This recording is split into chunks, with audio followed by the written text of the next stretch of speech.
When my grandma gave me a $150 million hotel, my mother-in-law and my husband instantly responded, "Tomorrow, we will take charge of the hotel. If you refuse, you will be divorced." Right then and there, I burst into laughter and can you imagine being told, just moments after receiving a mind-blowing $150 million gift from your own grandmother, that your husband and his mother were going to steal it from you? My mother-in-law sneered, "Tomorrow, your husband and I will take that hotel. You know nothing about business." And my husband? He just shouted, "Then we're getting a divorce." My whole world shattered in an instant, but they had no idea who they were really messing with. That night, the Allian Garden restaurant was everything you'd expect, crisp, luxurious, with the soft melody of a classical piano dancing over the clinking of expensive china. It was my 27th birthday, and I sat there, impeccably dressed, opposite my husband, Michael. He looked handsome in his designer suit, but his eyes kept drifting to his phone. Next to him was his mother, Sharon, all large pearls and shiny gold bracelets, flashing with every bite of lobster. And beside me, my grandmother, Eleanor.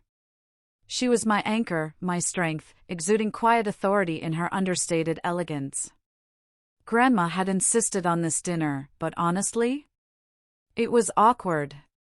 Sharon had never liked me. In her eyes, a stay-at-home wife like me had no ambition, no value. She thought I was just lucky to have married Michael, who was, according to her, so successful at his import-export firm.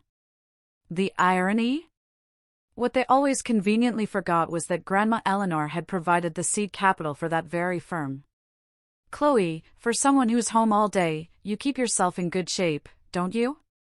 Sharon said, a sickly sweet compliment that felt more like a dig. Michael let out a small, nervous laugh. "Mom, please." I forced a smile, swallowing the bitterness. "Thank you, Sharon. I guess I move around the house a lot." Grandma just watched, her sharp eyes missing nothing. After dessert, Grandma cleared her throat. The piano seemed to pause. "Today we celebrate my granddaughter Chloe's birthday," she announced, her voice quiet but filling the room. 27 is a special age. An age where a mature woman knows what she wants and is ready to take on great responsibilities. Sharon subtly rolled her eyes. Michael, meanwhile, was beaming, probably picturing another cash envelope or a new watch headed my way. But then, Grandma pulled something out of her purse. Not jewelry. Not car keys. It was a deep mahogany leather portfolio. She handed it to me. "Chloe, darling." I opened it. Inside were legal documents, deeds, papers. Stamped on the first page, bold and undeniable, the Eleanor Grand Hotel. "Grandma, what is this?" I whispered, my heart suddenly thundering. "Your birthday present, my girl," she said, her smile gentle. "It's the new hotel downtown. All in your name. Valued at about $150 million. Silence. Deafening. A waiter dropping a spoon across the room sounded like a gong. I was frozen, staring at the documents, then at Grandma. Tears welled up. This wasn't just a gift. This was insane. I turned to Michael, and his reaction. I'll never forget it. His face went from pale to fiery red. His jaw tightened. His phone, which he'd been clutching, clattered to his lap, forgotten.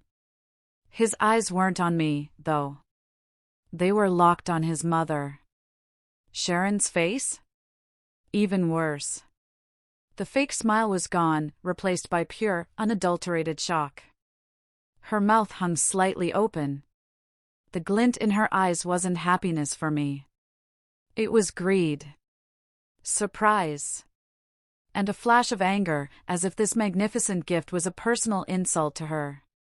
"Congratulations, Chloe," Sharon rasped, the first to break the stillness. "Your grandmother is very generous." The way she said generous was chilling. Michael quickly picked up his phone, then let out a forced, unnatural laugh. $150 million. Ha! Grandma, are you serious? This is incredible, honey. He grabbed my hand, but his grip was cold, too tight. Like he wasn't holding his wife, but a piece of property. I was too overwhelmed. Grandma, this is too much. I can't accept it. Eleanor gently placed her hand over mine. You can and you will. It's time you had what you deserve. I trust you. The rest of dinner passed in a strange haze. Sharon and Michael became eerily quiet. They barely spoke, but I caught them exchanging tense glances, whispering whenever I pretended to look away. The celebratory atmosphere had vanished, replaced by a dense, suffocating tension. As we prepared to leave, I hugged Grandma tightly. I felt safe in her arms, but also an inexplicable fear. She hugged me back, then whispered so only I could hear, "Be careful, my girl. This gift is a test." A shiver ran down my spine. A test? Grandma knew what was coming. The drive home felt endless. Not a word was spoken in Michael's luxury car. The radio was off. Just the hum of the engine and the air conditioning. I clutched that mahogany portfolio to my chest like a shield. I could feel the anger radiating off Michael. His knuckles were white on the steering wheel. He wouldn't look at me. In the back, Sharon was silent too, but I could see her in the rearview mirror, staring straight ahead, her lips a thin, cruel line. The tension was so thick, I found it hard to breathe. I tried to speak. Michael, about the hotel. He cut me off, his voice flat, cold. We'll talk at home. I fell silent instantly. This wasn't the Michael I knew. Or maybe this was the real Michael. We lived in a massive house in an exclusive gated community. It was beautiful, but it never felt like mine. Sharon had chosen every piece of furniture, set every rule. Even my daily schedule seemed to need her approval. Michael parked in the garage, and when the engine died, an eerie silence returned. Inside, he said, his tone in order. We went in. The living room lights were on. Sharon didn't retreat to her guest suite as usual. She went straight to the main sofa, sat upright like a queen ready to preside over a trial, and dropped her expensive purse with a thud. Michael stood beside her, arms crossed, staring at me. I remained in the middle of the room, still clutching the portfolio, feeling like the accused. Sharon spoke first, all pretense of politeness gone. It's completely insane to give such an expensive toy to a child who knows nothing. The insult hit me hard. Do you think you can do anything with that hotel? She shouted. You can't even take care of your husband without my help. Michael remained silent, letting his mother rip into me. That hotel, Sharon continued, should be a family business. We can't let Chloe, who knows nothing, manage so much money. Michael finally spoke, trying to sound like a wise mediator, but it was clear whose side he was on. It's true, honey. My mother has more experience. This is for everyone's good. Think about it. We can expand the hotel. I could leave my job and focus on it. Sharon's eyes gleamed. Good. Tomorrow, your husband and I will take over the hotel.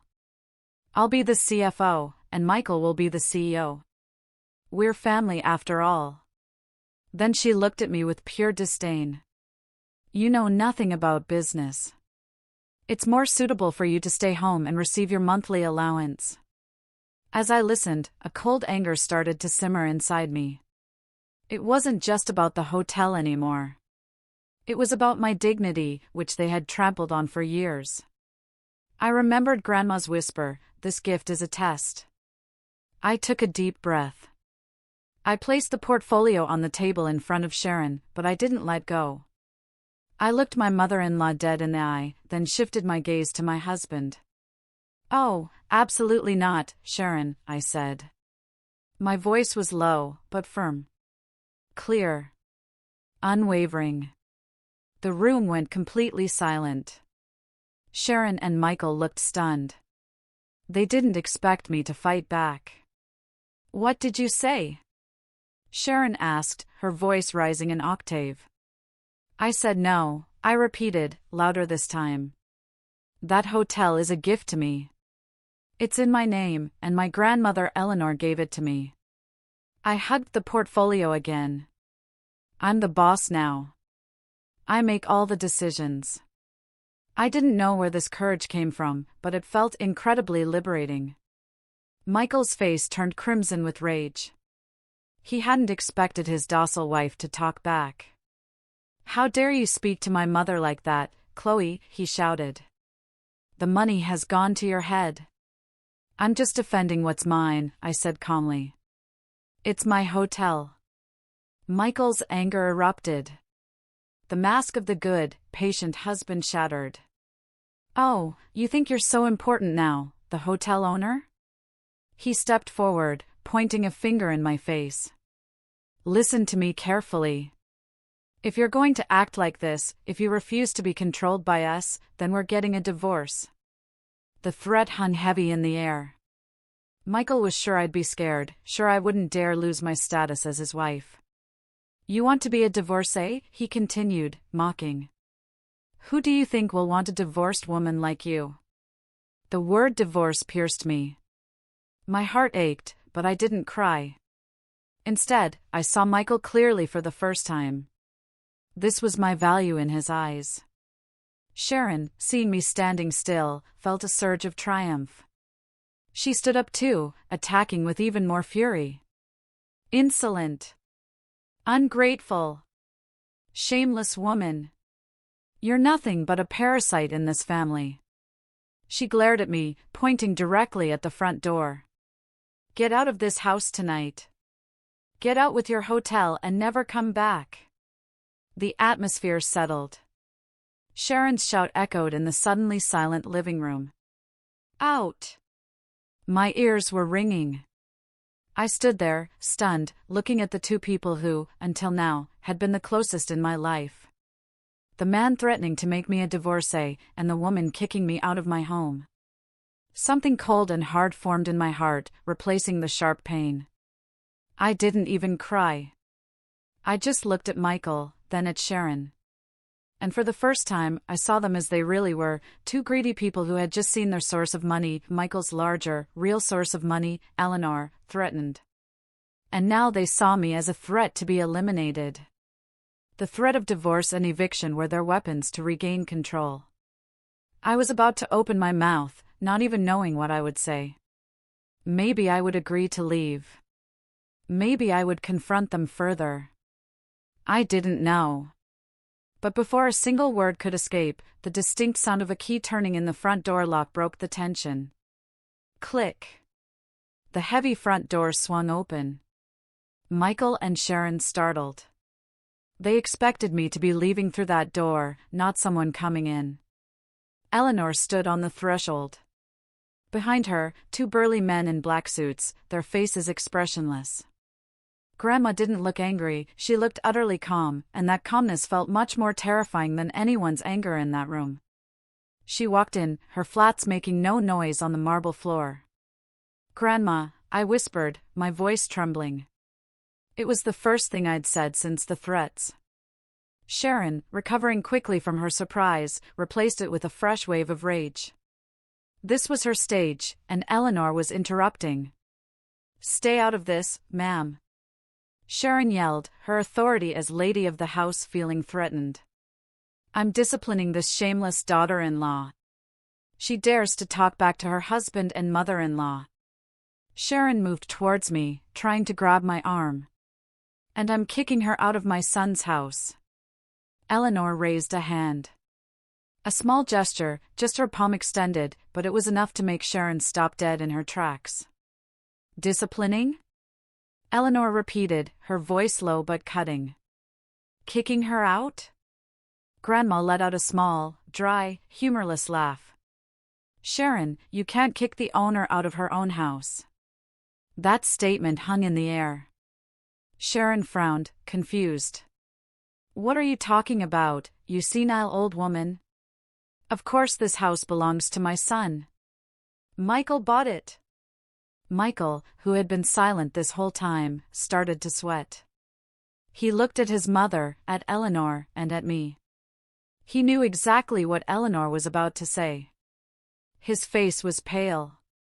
"Grandma, please," Michael whispered. But Eleanor ignored him, her eyes fixed on Sharon. "Your son, Michael's house?" Eleanor said Michael's name, and he flinched. "Have you never been honest with your mother? Or have you been living a lie for so long that you've forgotten what the truth is?" Eleanor walked slowly around the luxurious sofa Sharon had chosen. This mansion, this luxurious 3-story house, this exclusive community.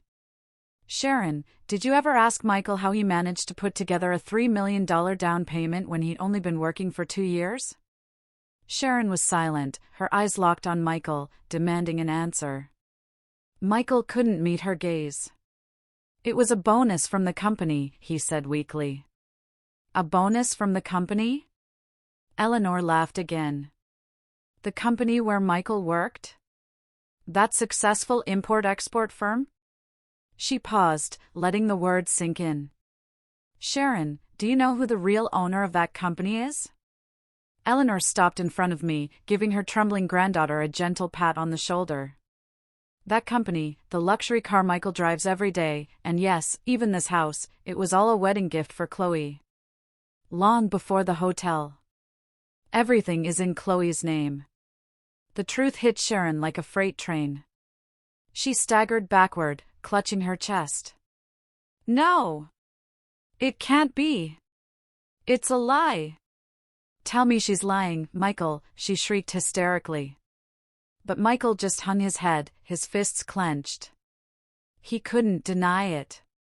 His entire life of luxury, his pride as a successful man, turned out to be borrowed from his wife's grandmother. He had only been allowed to manage the assets of the woman he had just threatened to divorce. Eleanor looked at Michael coldly. "And you, Michael? You just threatened my granddaughter with divorce, and insulted her by calling her a divorcee. Eleanor gestured to one of the men behind her. The man, who turned out to be her lawyer, Mr. Harrison, stepped forward, opening a folder he carried. "What did you think?" Eleanor continued, "that after you threatened her, and your mother kicked her out, you could just keep the hotel?" Mr. Harrison cleared his throat. "Mr. Miller, Mrs. Miller, I am Mr. Harrison, legal representative of Mrs. Eleanor Vance. The threat of divorce or separation that Mr. Miller just uttered has been heard by more than 2 witnesses in this room. That already has legal standing and can be a solid basis for a divorce filing." Sharon's jaw dropped. "Divorce? Who's talking about divorce? We didn't talk about divorce." Mr. Harrison looked at her expressionlessly. "My client's husband just yelled, 'We're getting a divorce.' My client, Mrs. Chloe Miller, has accepted those words as an intention to divorce." "No!" Michael shouted, finally breaking out of his frozen state. "I didn't mean it. I was upset. Chloe, honey, it was an outburst." Eleanor interrupted him. "It's too late. My patience has run out. For years, I have kept silent as I watched my granddaughter be belittled in her own home, treated like a maid by you, Sharon, and betrayed by you, Michael, who instead of defending your wife, followed your mother's greed." Eleanor looked at me. "Granddaughter, bring that portfolio." I, still in shock, nodded and took the hotel portfolio I had left on the table.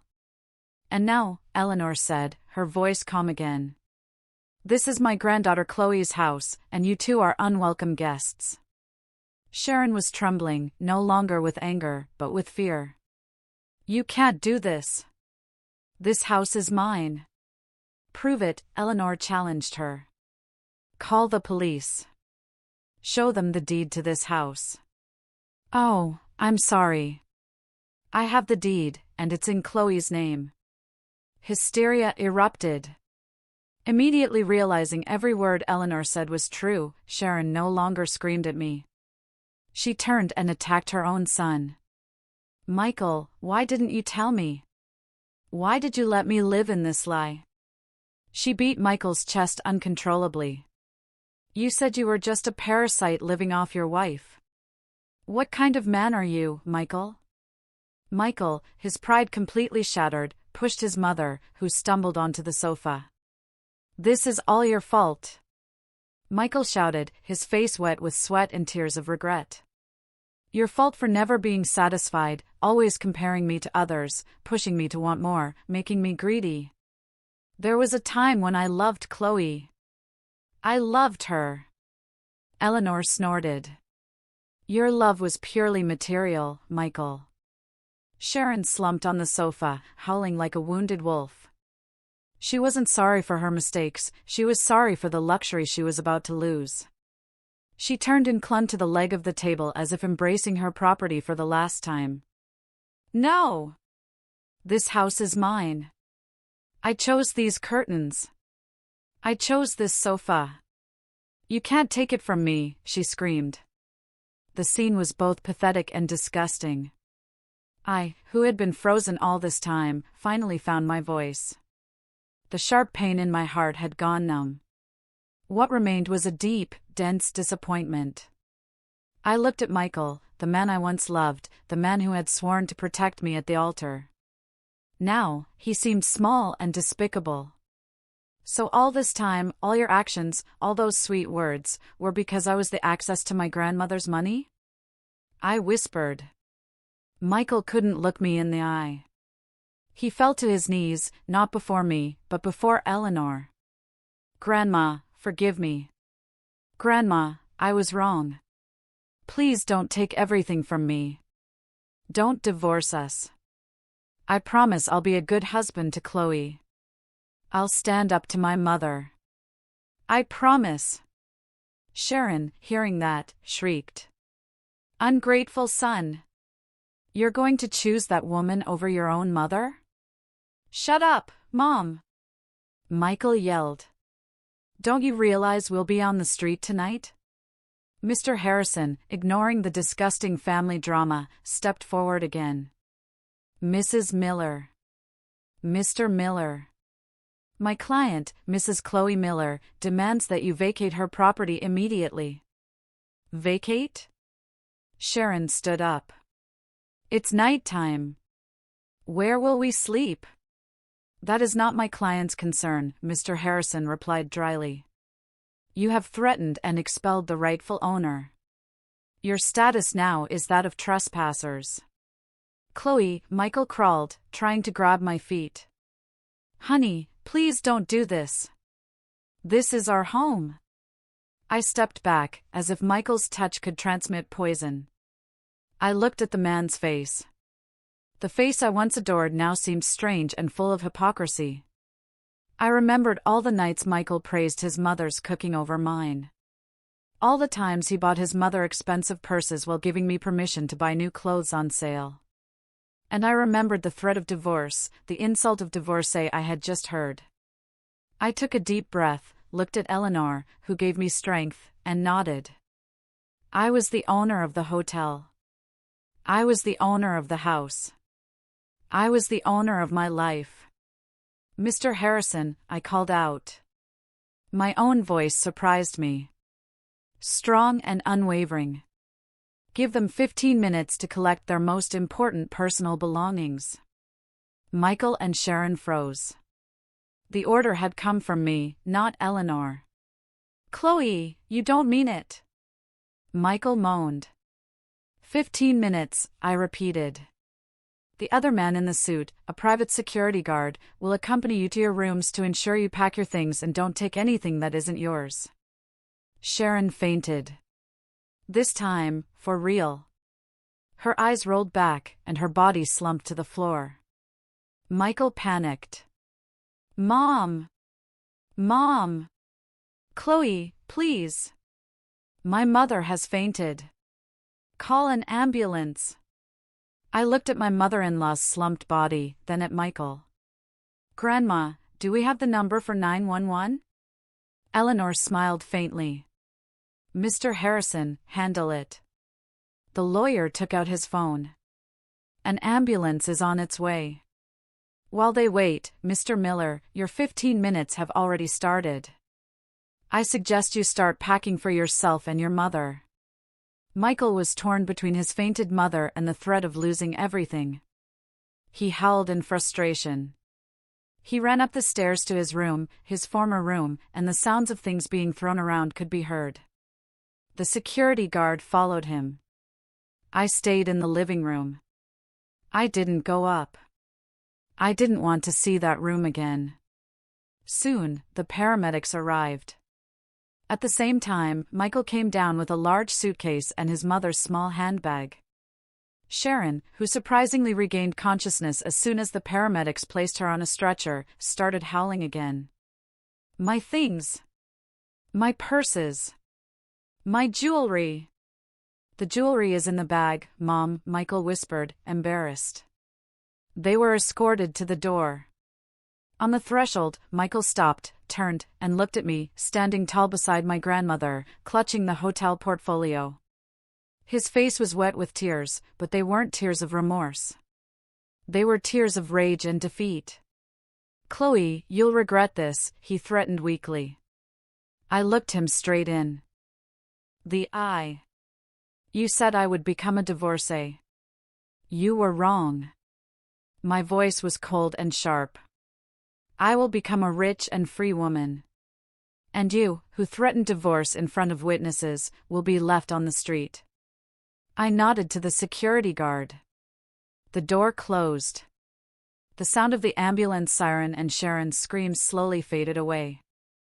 I leaned against the door, feeling my legs suddenly turn to jelly. I looked at Eleanor, and finally, tears of relief and catharsis flowed. The morning came with a strange stillness. For the first time in 3 years of marriage, I woke up alone in my bedroom. No gentle snoring from Michael beside me. No knocks from Sharon on the door, ordering me to prepare breakfast. Just the cold sheet on the other side of the bed, a gaping emptiness. Sun pierced through the thick curtains, illuminating dust motes dancing in the air. The silence was deafening.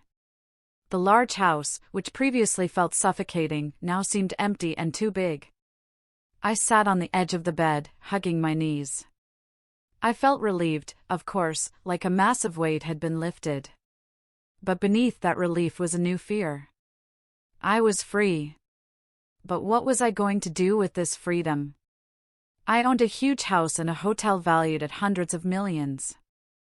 I was still the Chloe Sharon had accused of knowing nothing about business.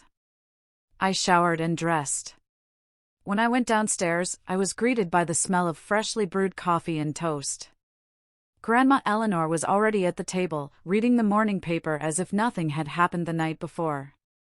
Good morning, granddaughter, she said, folding the newspaper. Did you sleep well? I smiled faintly and sat down.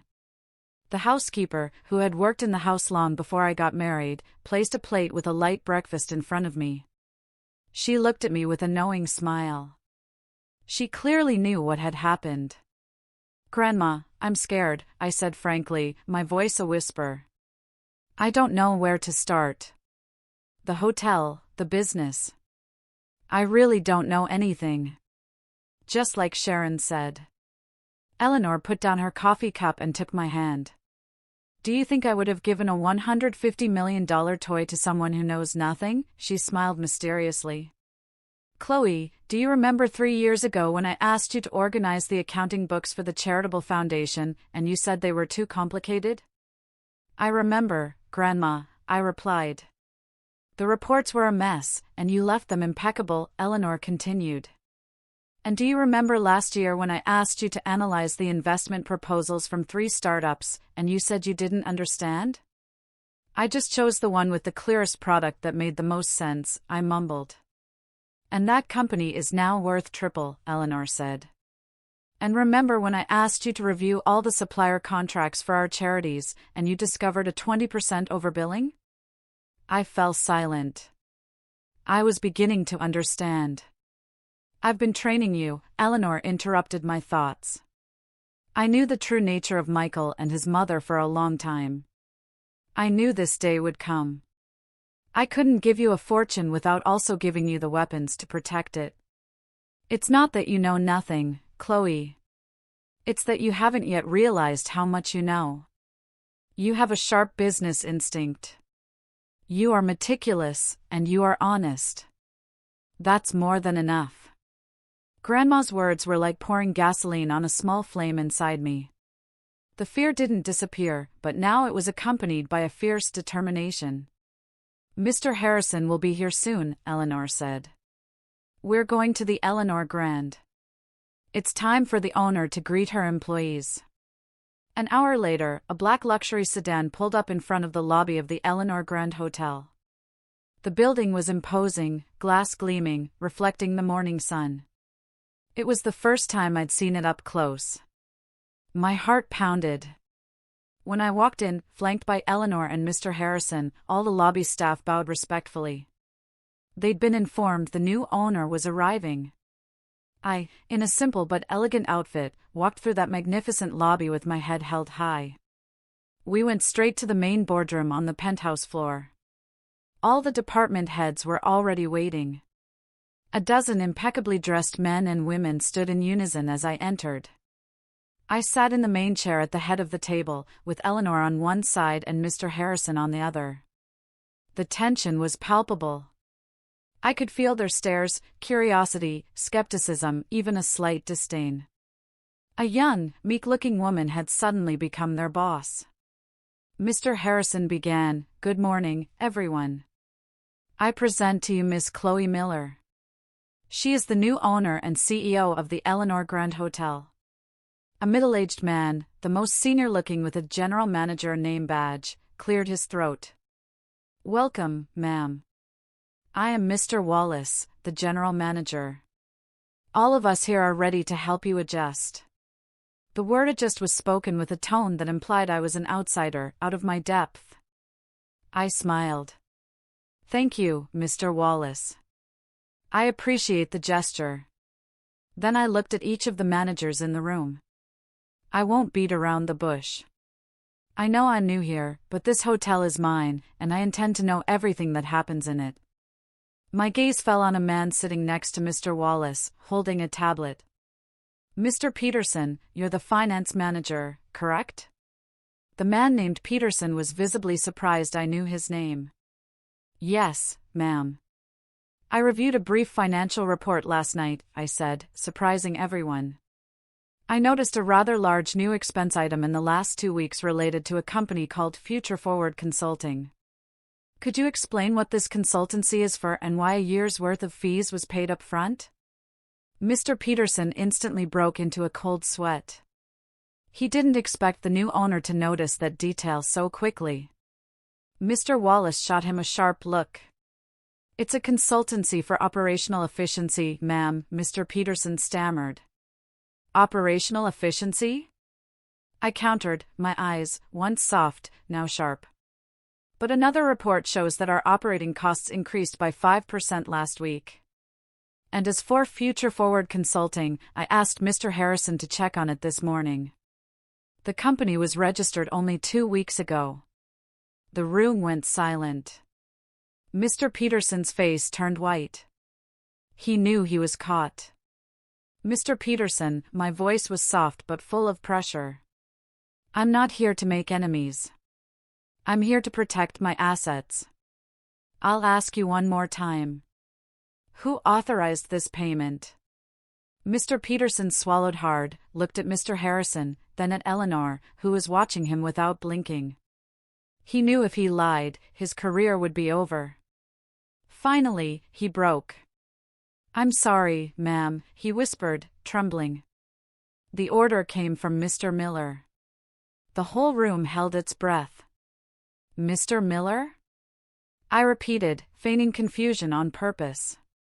"What authority does my husband have in this hotel?" "He said he represented the owning family," Mr. Peterson continued, now resigned. "He said it was to secure, well, a portion of the assets before you took full control. He brought the contract and pressured me to process the payment that same day. He ordered me to create the fake consulting contract." This confession was like a bomb. I felt a chill of cold victory. This was my first step. I looked at all the managers. As of today, I said firmly, I am announcing a full external audit of all departments. And Mr. Peterson, thank you for your honesty. Please give Mr. Harrison all the documents related to Future Forward Consulting and all correspondence with Mr. Miller. While I was taking my first steps as queen of the hotel, Michael and Sharon were experiencing their first fall. The ambulance that had taken Sharon the night before, after an ER checkup determined she was perfectly fine, deemed it a false call and billed them the full cost. They didn't have that much cash. With what was left in Michael's wallet, they ended up renting a small, grubby motel room on the outskirts of the city that smelled of stale cigarette smoke and mothballs. The ceiling fans spun slowly, making a deafening screech. Sharon sat on the edge of the bed, still in the luxurious party dress from the night before, now dirty and wrinkled. Her eyes were swollen from crying, but the tears had dried up, replaced by a simmering anger. On the street. We're on the street, she whispered hoarsely. This is all your fault, Michael. Your fault for being so stupid. Why didn't you tell me everything belonged to Chloe? Michael paced the small room like a caged lion, his face red. He had just tried to access his salary account from the company where he worked. Frozen. He tried to use his corporate credit card. Declined. Eleanor had blocked all his access. He truly had nothing. Shut up, Mom! Michael yelled in frustration. You think I knew this would happen? I thought I had her under control. I thought if I threatened her with divorce, she'd get scared. Turns out that old woman has brainwashed her. And now what? Sharon moaned. What are we going to eat? Where are we going to live? My jewelry, my purses. Everything is left in that house. Michael stopped pacing, his gaze fixed on the old laptop he had thrown on the bed, the only valuable electronic device he had brought besides his phone. A crazy, evil idea began to form in his mind. He still had one weapon left. Something very personal. You're right, Mom, Michael said, his eyes gleaming with cunning. We can't just give up. She's insulted us.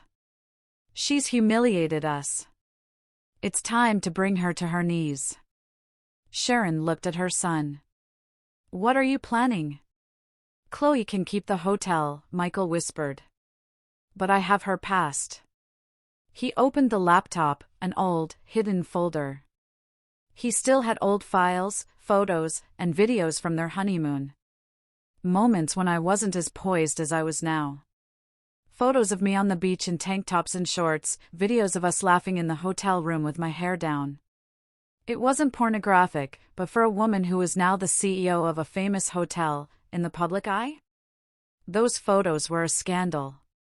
A humiliation that could destroy my reputation. You're her husband, Sharon whispered, her eyes also gleaming. She understood Michael's thinking now. You have the right. Use it. Destroy her. Michael smiled, opened a messaging app, and sent a message directly to my number. You think you've won, don't you? You think you can throw my mother and me out like we're trash?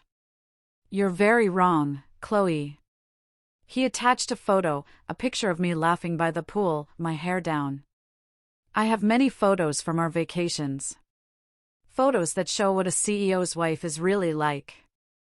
I'm sure your new managers would love to see this. Transfer 50% of the hotel's value to my new account in 24 hours or everyone will see what a hypocrite you are. He pressed send. Michael leaned back, feeling victorious. He was sure I'd be scared. Sure I'd do anything to protect my image as a good woman. In the penthouse of the Eleanor Grand Hotel, I had just finished a marathon meeting with the audit team. I was tired, but satisfied. My phone buzzed. I opened it, thinking it was from Grandma. My gaze froze on the screen, the photo, the memory, and the blackmail message beneath it. My stomach churned. Nausea rose in my throat. This was different. This wasn't about money or the house. This was about my honor. I felt exposed. I felt dirty. I felt exactly as Michael wanted me to feel, weak and scared. My hands were shaking. I ran immediately to Grandma Eleanor's office next to my suite. Grandma and Mr. Harrison were reviewing documents when I burst in without knocking, my face pale. "Grandma," I whispered, handing her my phone. Eleanor looked at the photo, then read the message. Her previously serene face hardened instantly. "Wretch," she whispered, her voice full of venom. Mr. Harrison read it over Eleanor's shoulder. "Grandma, what do I do?" I started to cry. Do I give him what he wants?" "I don't want those photos, no," Eleanor said firmly. "We don't negotiate with terrorists." Mr. Harrison, on the other hand, seemed calm. There was even a faint smile on his lips. "Ma'am, please calm down," he said. "Don't respond. Don't say anything." "But Mr. Harrison, this is," Mr. Harrison pointed to my phone. "He has just given us the greatest gift he could offer." I looked at him, confused, then at Grandma. "Your husband," Mr. Harrison continued, "has just committed 2 serious felonies simultaneously, extortion and a severe violation of privacy laws for attempting to disseminate private content without permission. If we add the evidence we have from Mr. Peterson about the attempted embezzlement of hotel assets, our position in the divorce and in a criminal proceeding is unbeatable. He just handed us the rope to hang himself with." I stopped crying. My fear began to turn into a cold rage. "So, what should I do?" "We will file for divorce today," Mr. Harrison explained. "And we will file a police report for this blackmail attempt. Let him wait for the transfer that will never come. Let him get nervous. In his panic, he's sure to make another mistake." I took a deep breath, looked at Mr. Harrison, then at Grandma. I nodded. "Do it, Mr. Harrison," I said, my voice now steady. "Use everything necessary. I don't want to see his face again, except in a courtroom." "This silence, it's much more terrifying than anger," Sharon whispered, her broken nails drumming on the old wooden table in their motel room. "How dare she? How dare she stay silent after what you sent her?" Michael felt a nauseating wave of frustration. His last, personal weapon against me hadn't worked. Or worse, I didn't care. With the initial information obtained from the finance manager, Mr. Peterson, the newly appointed team of external auditors went to work. They were like a team of surgeons, dissecting the layers of the hotel's operations, and what they found was shocking. Michael's attempt to embezzle funds through a shell company was just the tip of the iceberg. This company, after investigation, transferred a monthly commission to a private account in the name of Mr. Wallace's wife. Michael, in his hasty greed, had simply taken advantage of an existing system of corruption. He and Mr. Wallace were 2 parasites feasting on the same body, the hotel. That afternoon, I called Mr. Wallace to my office. Mr. Harrison and 2 auditors were waiting for him. "Mr. Wallace," I greeted him calmly. "I wanted to ask you about our contract with Vega Foods." The man still tried to force a smile, but it was awkward. "Of course, ma'am. They are our best suppliers." "Perhaps the best at overbilling," I retorted. The auditor presented a pile of evidence, the inflated invoices, the bank transfer records to his relative's account, and the testimony of the head chef, who had complained that the quality of the products was often below expectations. Mr. Wallace's face went from white to ashen. He knew he was finished. "This is a misunderstanding," he tried. "This is theft," I interrupted him, my voice icy. "Mr. Wallace, you are terminated. Effective immediately and without severance.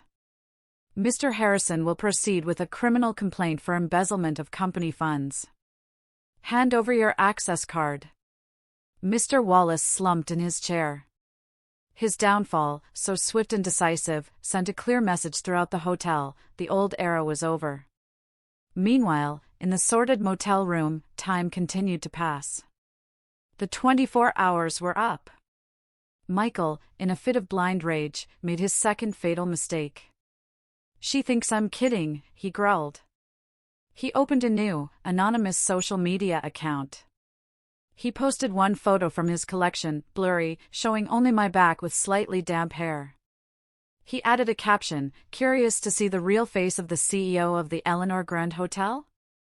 This is just the beginning." And he tagged the location of the Eleanor Grand Hotel. "Your time is up, Chloe. Get ready to be famous." He sent a new message to me, attaching the link to the account. But he didn't know that Eleanor's digital security team was waiting for him. Within minutes, the account was mass-reported and suspended by the platform. The photo disappeared before almost anyone could see it. That evening, the private investigator, Mr. Morales, met with Eleanor again. He carried a thin folder. "As you suspected, ma'am," he said quietly. "Sharon has serious problems.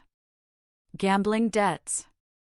It started with small-time card games, then she got into high-stakes poker. She lost a lot. To cover it, she borrowed money from loan sharks." Eleanor listened intently. "What is the total principal she owes to 3 different lenders?" "Around $3 million. With interest, it could have already reached $4 million, Mr. Morales reported. I, who had just joined the meeting, covered my mouth in shock. $3 million. She planned to use the hotel, Eleanor concluded, to turn my granddaughter's hotel into her personal ATM to pay off her gambling debts. There's more, ma'am, Mr. Morales continued. Those creditors are not ordinary people. They gave Sharon a final deadline.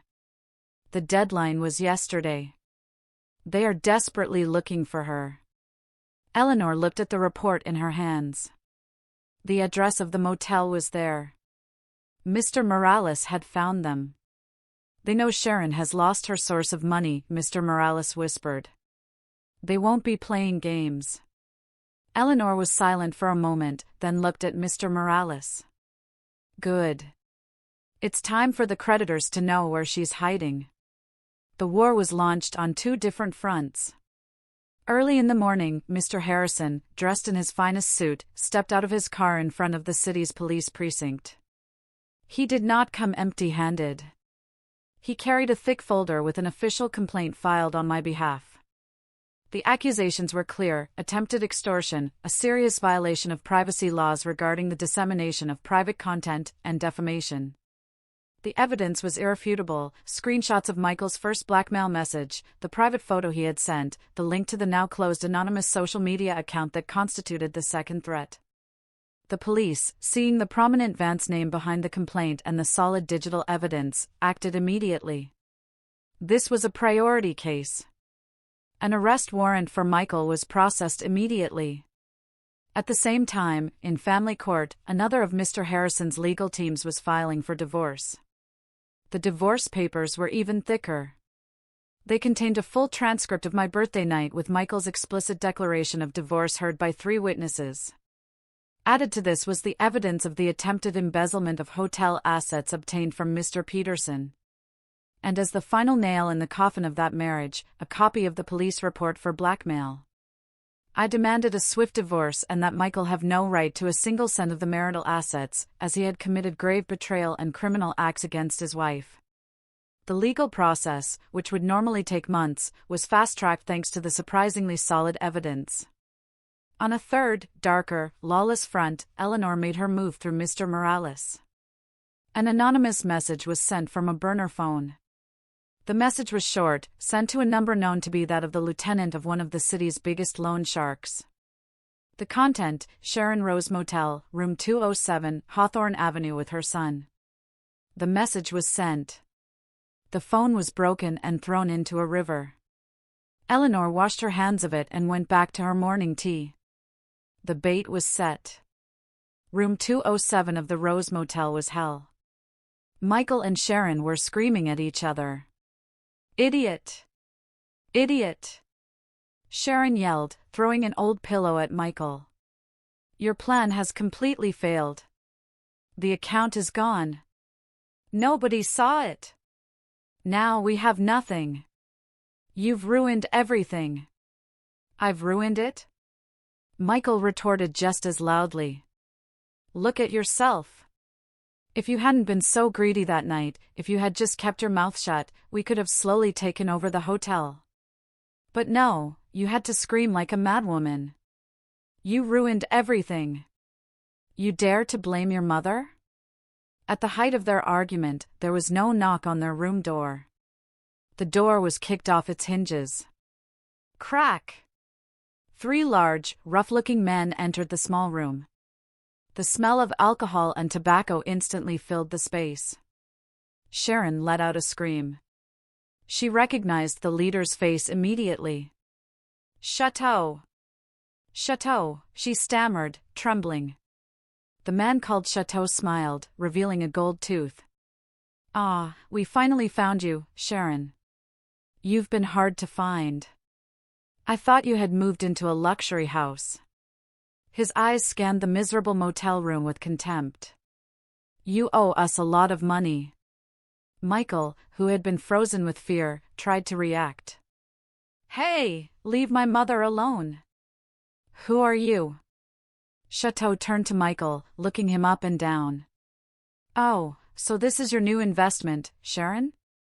This is your son, you said was so successful? Another man pushed Michael against the wall. So, you're the son? Good. Then you'll pay your mother's debt. What debt? Michael asked in a trembling voice. Chateau's eyes gleamed. He looked at Michael. Ah, so that was the collateral. You have a hotel, huh? It's a lie! Michael yelled, panicking. Just as Chateau's man was about to grab Michael, the already broken door was knocked down again. This time, it was uniformed police officers entering with shields and aiming their guns. Police! Don't move! Drop your weapons!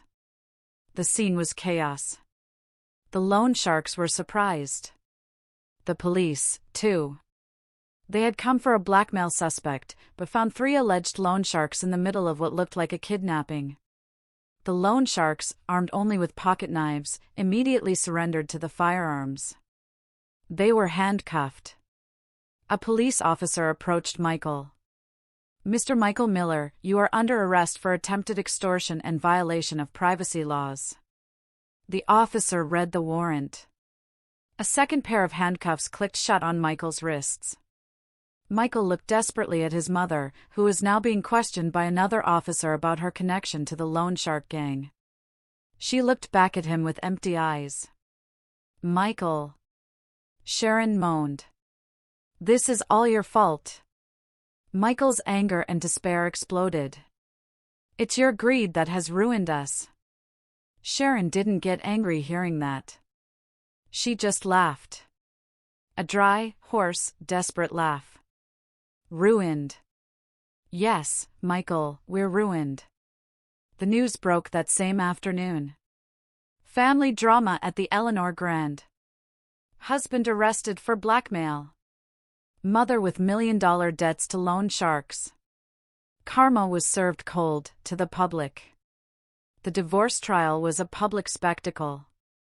Since the news of Michael's arrest broke, the media had relentlessly focused on the Miller family drama. Journalists crowded the family court courtyard, their cameras like a flock of vultures, competing for a photo. I arrived promptly at 9 a.m. I didn't hide behind sunglasses or masks. I got out of my car, dressed in an impeccable ivory pantsuit, and walked with my head held high through the crowd.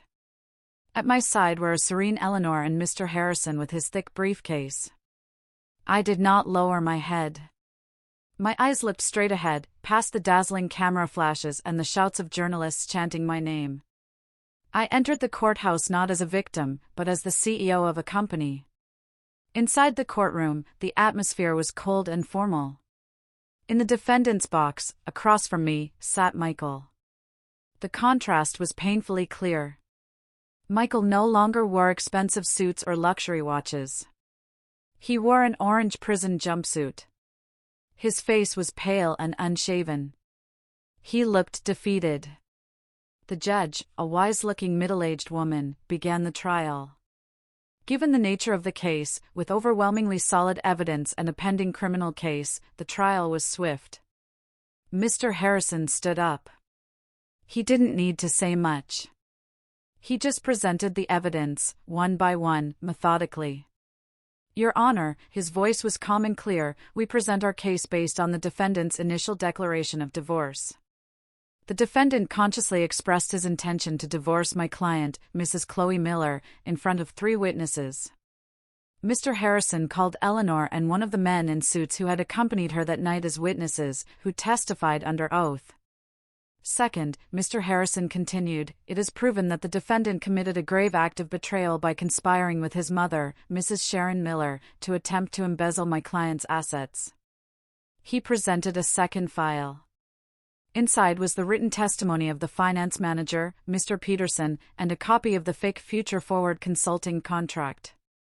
And third, Your Honor, Mr. Harrison's voice grew graver. Even after being expelled from my client's property, the defendant proceeded to commit the crimes of extortion and violation of privacy laws. He presented a third file. Inside was a copy of the police report, screenshots of the blackmail messages, and the private photo of me presented as evidence. A murmur of surprise ran through the courtroom. The judge read the documents. A deep furrow formed on her forehead. She looked at Michael coldly. Defendant, do you wish to refute this evidence? Michael trembled. He looked at me. I met his gaze. My eyes were serene, without hatred or love, only emptiness. It's a lie, he mumbled. It's all a lie. She brainwashed me. From the back of the courtroom, Sharon stood up and screamed. He's right. That woman is a witch. She has brainwashed him. The scene became chaotic. The judge slammed her gavel. Silence. Bailiff. Remove that spectator from the courtroom. Sharon fell back into her seat, her body trembling violently. Michael continued to ramble. Chloe, please don't divorce me. I love you. Don't ruin my life.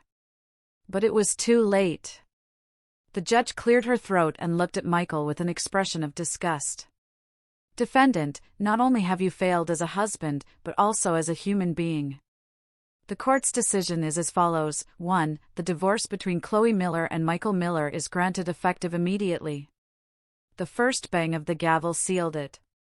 2. The judge continued, since this divorce is based on the grave fault and crimes committed by the defendant, it is declared that the defendant's right to any marital property is completely nullified. The second bang of the gavel was the final nail in Michael's coffin. He got not 1 cent. In the back row, Sharon howled hysterically. She knew it was the end. Michael slumped, powerless. His handcuffs clinked. He was nothing anymore. No wife, no house, no company, no fortune. All he had left was an orange prison jumpsuit and a criminal case waiting for him. I closed my eyes for a moment and took a deep breath. I didn't feel victory. I just felt freedom. I stood up, gave a respectful nod to the judge, and turned around. I walked out of the courtroom without looking back. I didn't need to see Michael being dragged away by the guards. I didn't need to hear Sharon's howls screaming my name. Outside, the camera flashes erupted again, but this time I stopped. I stood in front of dozens of microphones. Today, I said, my voice clear and broadcast across the country. Justice has been served. The legal system has protected me. Thank you. A journalist shouted, Miss Miller, do you have any message for your ex-husband? I looked directly at the camera. He is no longer my husband. 2 years later, I was no longer just the owner of the Eleanor Grand. My photo graced the covers of business magazines, not as a victim or a rich divorcee, but as the innovative CEO of the year. I had completely revamped the hotel's management, promoting the honest Mr. Peterson to the new CFO and building a solid team based on integrity, not nepotism. The hotel was now building 3 new branches in Miami and Aspen. That day, I was on the podium in the main ballroom of my hotel. Hundreds of VIPs, officials, and journalists attended. I was no longer wearing a rigid suit, I wore a modern designer pantsuit that radiated elegance. I wasn't inaugurating a new hotel. Today, I was launching the Eleanor Vance Foundation for Women. I am here, my voice resonated in the room, not just as a CEO. I am here as a woman who once felt fear and helplessness. I was threatened. I was belittled. But I learned that our greatest strength is not in the absence of fear, but in facing it. This foundation will provide legal aid, business mentorship, and a safe haven for women who find themselves in situations where they feel they have no voice. Because every woman deserves to be the CEO of her own life. The room erupted in applause. In the front row, Eleanor watched her granddaughter, her eyes shining with pride. I had not only passed the test, I had redefined it. In a forgotten, sordid corner of the city, a scene of cruel contrast was unfolding. In the visiting room of a prison that smelled of cheap disinfectant and despair, Michael sat behind a thick pane of glass. He was thin now, his gaze empty. The 5-year sentence he received for extortion and attempted fraud had taken what was left of his spirit. An old woman sat on the other side of the glass, holding the phone receiver with trembling hands. It was Sharon. Her hair was gray, her face lined with a bitterness that went beyond age. She had lost her house, her social status, and her son. After the loan sharks were arrested, their ledgers had implicated her, and she had received a suspended sentence and a massive fine that she was paying off by working as a dishwasher in a greasy spoon diner. It's her fault, Sharon hissed into the phone. That woman took everything from us. If you had just stopped blaming others, Mom, Michael replied, his voice dull. This is all because of your greed, too. A $3 million gambling debt. You were crazy. You dragged me into this hell. Ungrateful son. Sharon shrieked, banging on the glass. A guard immediately yelled, visiting time is over. The line went dead. Michael was dragged back to his cell. Sharon stumbled out of the prison. She went back to the diner where she worked. The smell of stew and sweat hit her nose. She entered the dirty back kitchen and continued scrubbing the pile of dirty dishes. As she scoured a burnt pot with steel wool, the evening news came on the old TV in the corner of the restaurant. Sharon looked up distractedly, and on the screen, she saw her. She saw a radiant Chloe, a beautiful Chloe. I was being interviewed about the launch of my new foundation. Miss Miller, you are an inspiration, the host said. Sharon froze. Her hand holding the steel wool stopped moving. She looked at the woman on the screen, the woman she once called ignorant. The woman she had kicked out. The woman who now had everything she had ever dreamed of. While she, Sharon, had nothing but a pile of dirty dishes and an eternal regret. She didn't cry. Her tears had already dried. What would you have done in my place when they tried to take everything from you? Have you ever had to fight to reclaim your own worth? Tell me what you think in the comments below. I really want to hear your stories.